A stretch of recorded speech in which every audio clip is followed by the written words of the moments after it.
4,000 people I represent of the neighborhoods of Laurelton, Rosedale, Springfield Gardens, parts of JFK, and also the Rockaways, which was an area that was certainly devastated during Hurricane Sandy, and I certainly can relate to what Jonathan said.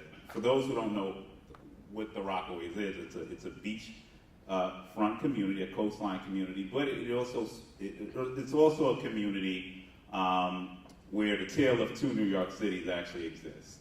And I represent the poorer part of the Rockaways, where around 30 to 40% of my residents are on some sort of income subsidy. You have a lot of seniors, a lot of senior residents, a lot of senior homes. You have middle-class families who are just ecking by.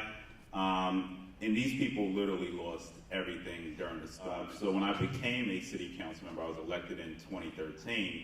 One of the first things I did was I lobbied to be the chair of the Environmental Protection Committee, because I thought we needed to have someone in the seat who certainly understood what was going on the ground, but also it was important for us to seize it for several reasons.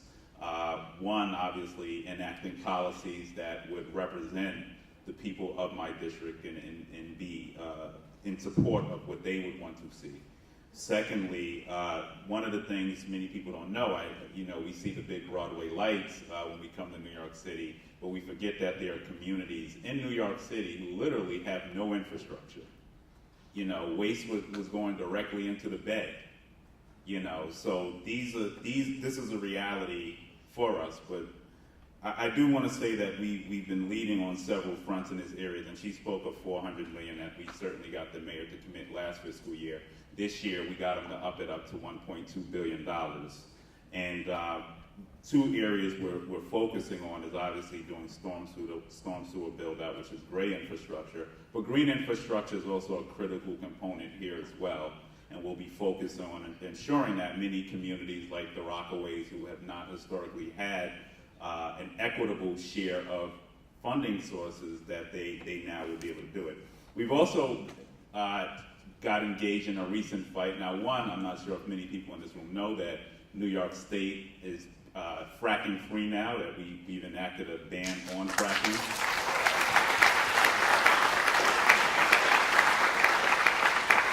And I know I saw the surf riders in here. They were certainly an important part of that conversation. And now we find ourselves at the latter end of another fight, which is a company called Liberty LLC Gas wants to enact a liquefied natural gas port off of Long Island in the Rockaways, around 20 miles or 30 miles off the coast.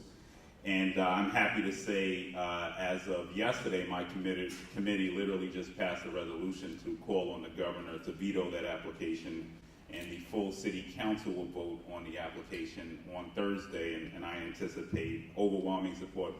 We got bipartisan support in this area, both Republicans and Democrats, to certainly support this effort, because we should be looking towards a renewable future, certainly, and I think wind is not a bad idea for that location, and there is a competing application for a wind farm actually there. So when Sandy hit, we not only got hit by the ocean, but we also hit by the bay. So we also are talking of wetland restoration, because that is, we've let the wetlands decay, just as he spoke of, for far too long, and we know that the wetlands obviously serves a dual purpose, for the environment, but also it serves as a protective barrier for the communities that I represent.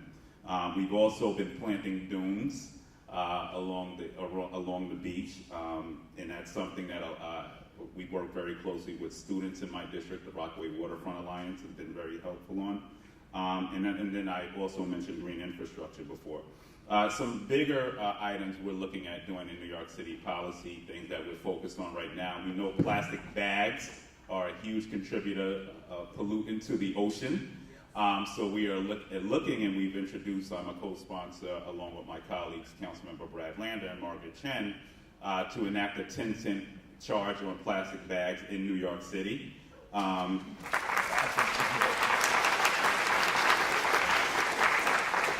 And as you may know, industry is certainly pushing back, but we are at a very interesting time in New York City, where we have a progressive city council, a progressive mayor, And so we have really been letting industry know in one sense that it is a new day, and that the question of jobs, which is, we always hear, but we often ask where are these jobs going because people in our communities are not getting them.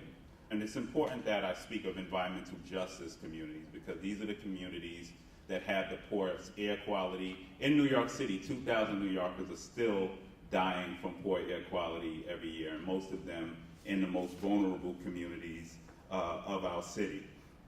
So there's a lot going on along the coast. As you can hear, we are really pushing for more green infrastructure, like I said a little bit earlier, high standards, solar panels, and that's the standard that we want in our community if people are going to come.